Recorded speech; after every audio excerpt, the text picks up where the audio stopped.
The Lookout Podcast, Episode 4, The Lasting Effect.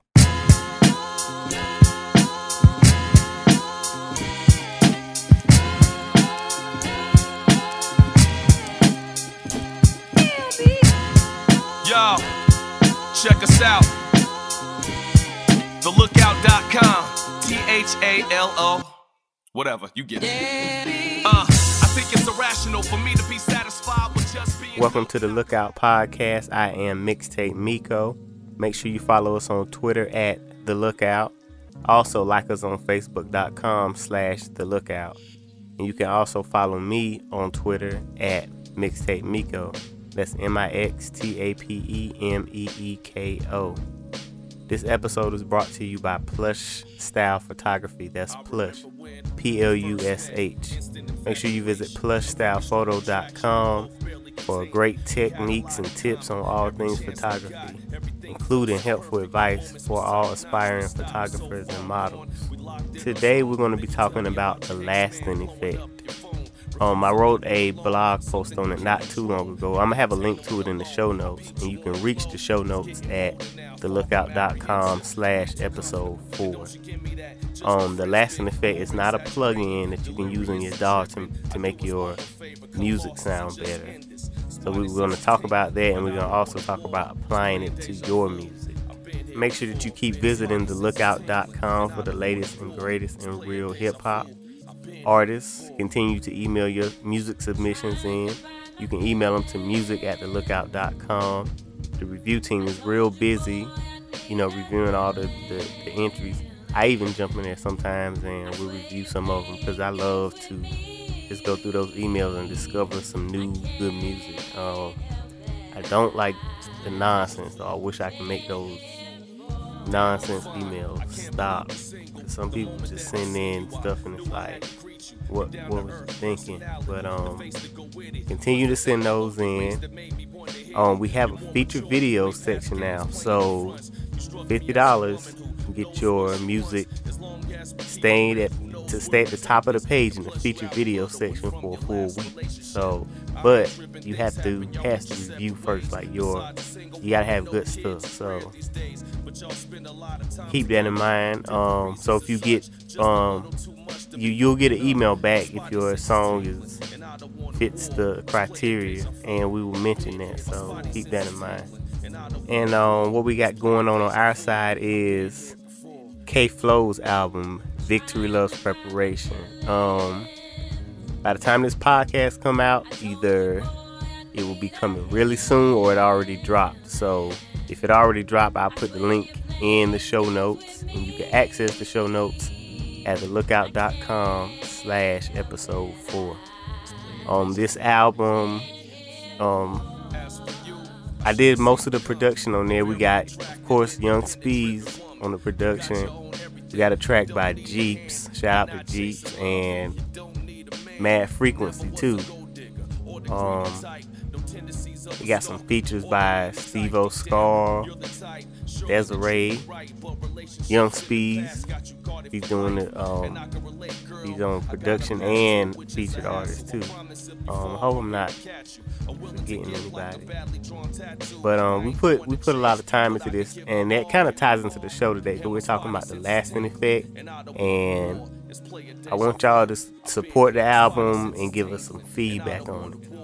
And it's already 2 videos out from the album. That's the in-studio performance of Hitchcock Silhouette and the music video for Old School. I will also put those in the show notes. But yeah, another thing, I'm getting some feedback on the podcast, and it's been a few people to tell me they want to make it longer, and I'm gonna talk about that just real quick. Why that makes me feel good in a way, because I listen to a lot of podcasts, and whenever there are some I wish were longer. I mean, they're already 30 minutes to an hour, and I wish it were longer, and that's because I like what they were talking about. I like the content, so I'm hoping that's why these people are telling me they wanted it to be longer. And I'm gonna tell you now, I mean, I'll work on it, but I'm an introvert, and I like to get straight to the point. I just like to say what I gotta say and then get out. I work on that, but I will also say that when I finish talking, that that doesn't mean the discussion is over. Like, that's why we got the comments and everything shared with others. It's an open discussion.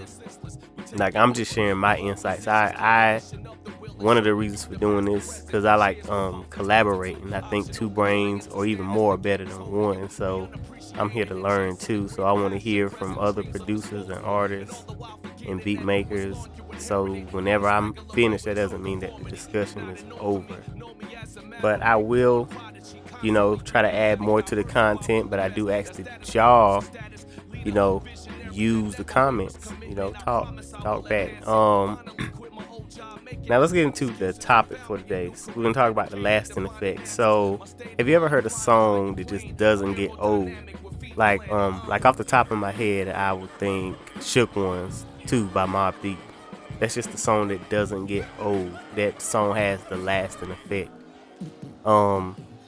Think about albums that don't get old, like Illmatic or Only Built for Cuban Links.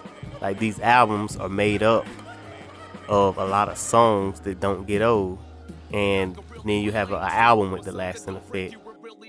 Now, basically, these songs have the lasting effect, and what the lasting effect basically means is standing the test of time. And the way that is done, one, it has real talent behind it. That's one important thing, and the other thing is that it's carefully put together. So if you're an artist and you recorded that one song that you just know is top notch, or you could be a producer or beat maker and you make that beat that you just know is top notch. That means you might have applied the lasting effect to it.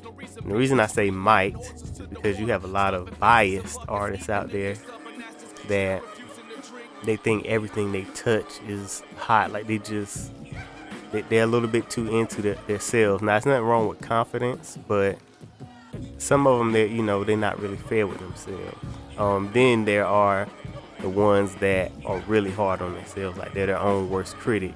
I would be in that category. But if you're one of those that you're your worst critic, and you come across something that sounds really good, like you think is good, because for me, if I make a beat, it takes a lot for me to love it, because I'm really hard on myself. So if I come across one where I just love it right off the bat like that, and if you do that too, then that means you probably put the lasting effect on it. Now, we're gonna talk about applying it to your music first. To apply the lasting effect to your music, making it to where it stands the test of time. First, I think you need the passion. If you have the passion for whatever you do, you're a writer, you're writing songs or producing, making beats. If you have the passion and you just keep at it without giving up, like you're gonna progress. That's a guarantee. You're gonna find yourself in a spot better than where you were if you just keep going at it. So I think the passion, I know the passion is one thing. It's kind of like, now I'm not trying to be a motivational speaker or nothing like that, but sometimes I get deep in my thoughts. But it's kind of like riding a bike. Like, when you on training wheels and you picture yourself riding a bike, you always picture yourself on a regular 2-wheel bike. And you just had that determination, like it was your goal. You were so determined to ride the 2-wheel bike, and you did it. Like, you just did it. You didn't give up. You failed a few times, and when you made a little bit of progress, it made you feel good, and you finally was riding a bike. And you can apply that to your music. It's actually a good thing to apply to life, but we're talking about music. You can apply that to your music. Like, if you are a producer or a beat maker and you got a new piece, let's say you just bought a machine or some gear, you have to learn it.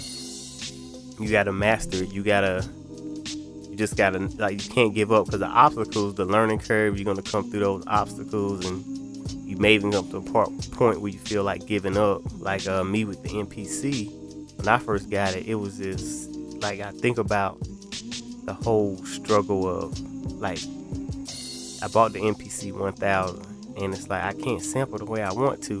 Then come to find out you had to get memory, some RAM to put in the back, and it was like a whole process. It was a lot to go through. So you gotta like master your process. Now when I say master, like if you master, and same thing for artists, it's not only for producers, like, master your songwriting process, whatever it is you do.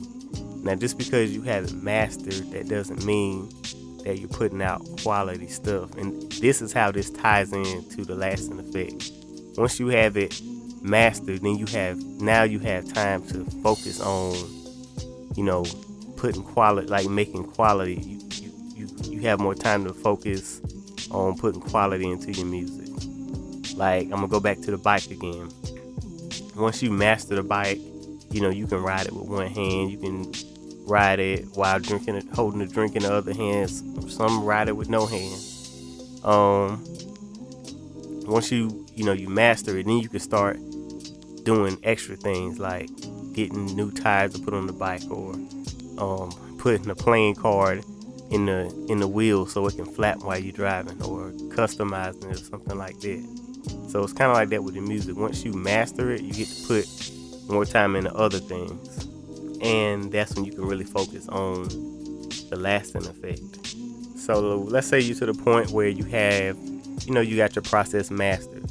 Okay, the way you apply the mastering effect is you have to put time. You have to put time into the music, and I don't mean the length of time it takes you to record a song, or the length of time it takes you to make a beat. It's the time spent after that. So, whether it takes you 2 minutes to make a beat or 2 weeks, it's the time you put in after that. Now, don't get me wrong, because the time you put into it while making it, that counts too. But the big part of the lasting effect is after. Now, one thing that you kind of want to stay away from is after you make the beat, or after an artist records a song, putting it out right away. Now, that's something I'm guilty of. I still do it a lot. Like, you make something and you just like it and you put it out right away.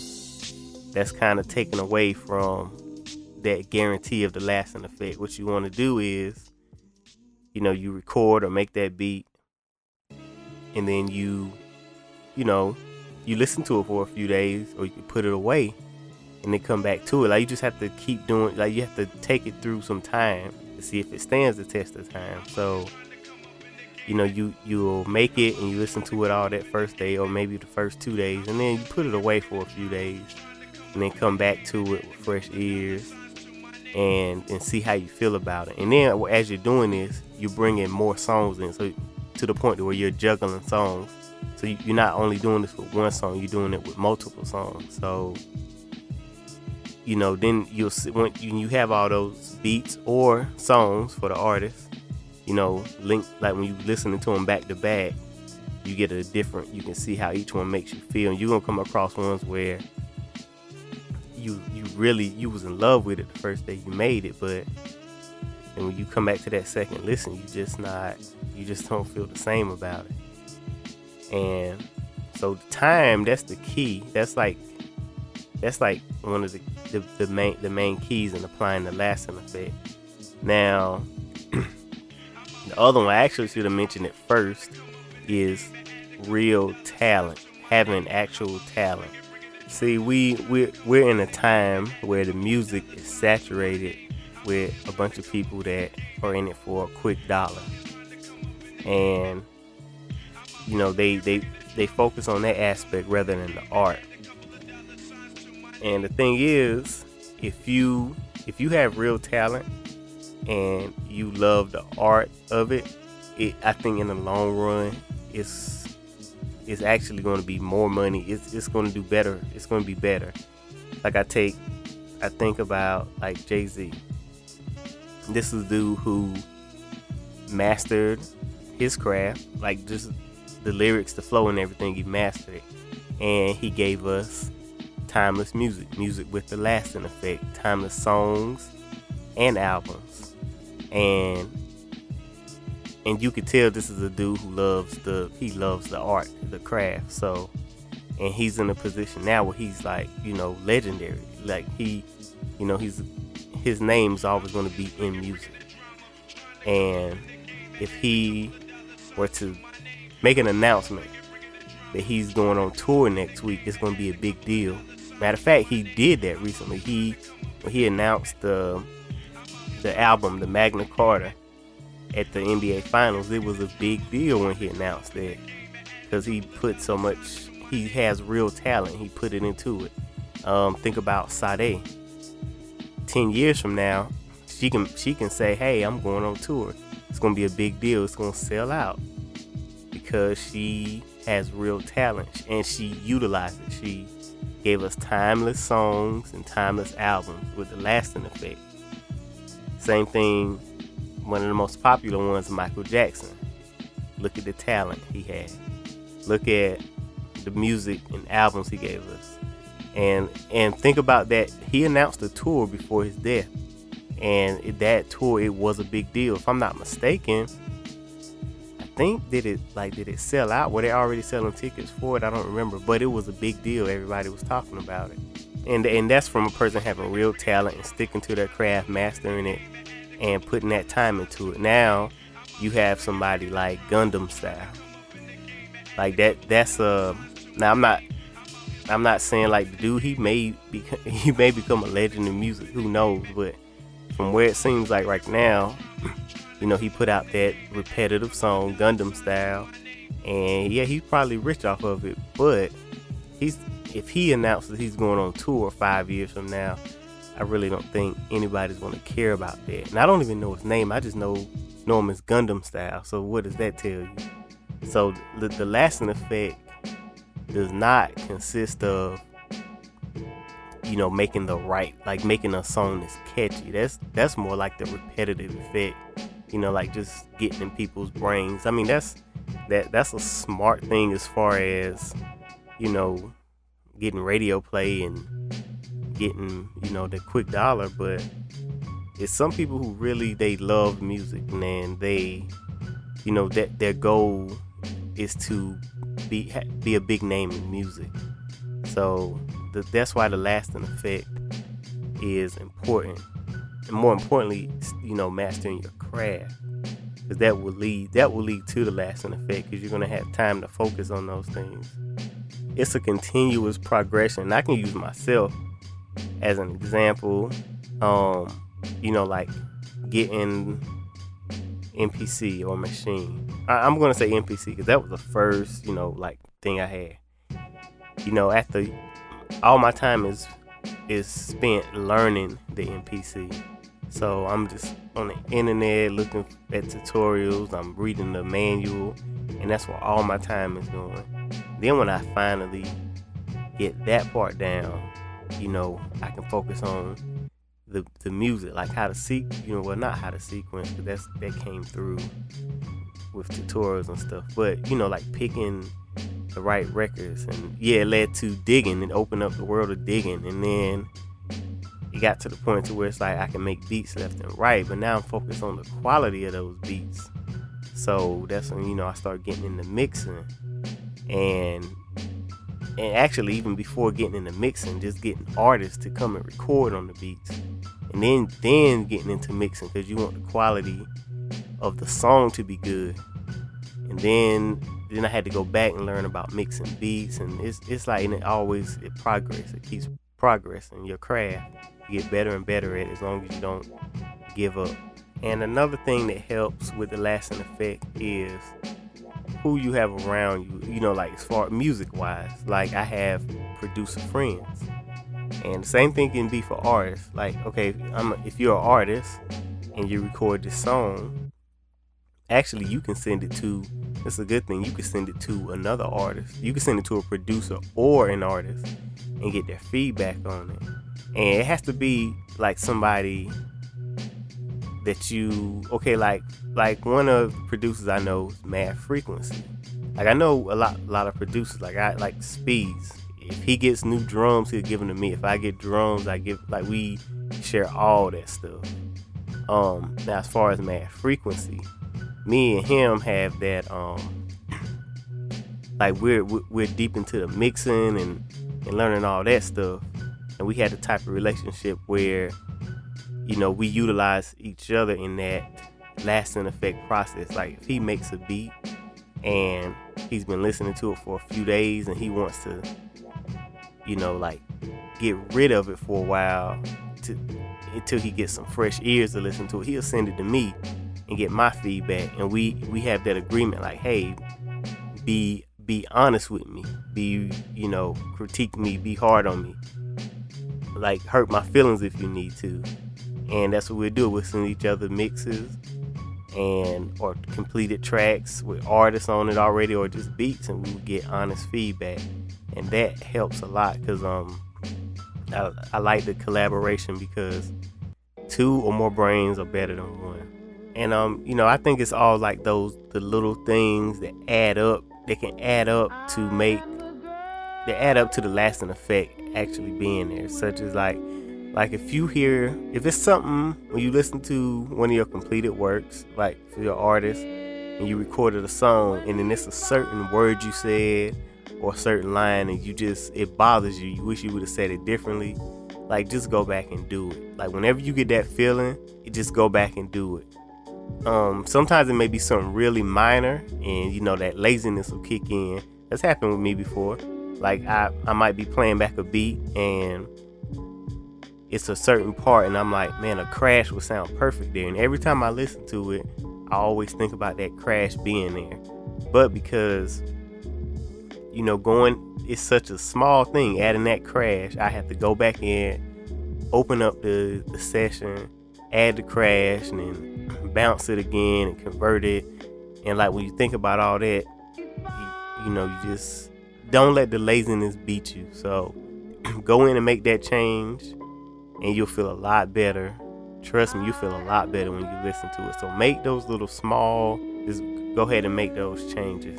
And that's basically all I have to say about the lasting effect. I would love to hear your thoughts and concerns on this, so please comment. You can even email if you want to at emailpodcast@thelookout.com.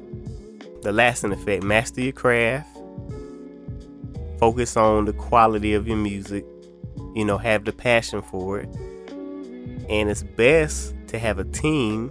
And when I say team, it doesn't have to be a large, it could just be just one person, another person, you know, to collaborate with and share, and you know, you can build off of each other. That's another good thing about collaborating. You build off of each other. Like you can, like, I build like off of Speeds, and you know, he'll build off, like it's like a ladder. Is that the effect, ladder? I don't know, but it, you know, back and forth. Same thing with Mad Frequency. He'll tell me something like, oh, that's cool, I'll apply it, and I'll learn, you know, through what he told me, I'll catch on to something else and then tell him, and then he's like, oh, for real? And then like it always goes back and forth, and we keep climbing higher and higher. But yeah, I want to hear your thoughts of the lasting effect, and I want you to keep visiting thelookout.com. We have Smooth Sundays with all soul and R&B. Artists, keep sending in your music. Like us on Facebook, follow us on Twitter, subscribe to the podcast, share it. I also want you to give it a rating, comment on it, and thank you for listening.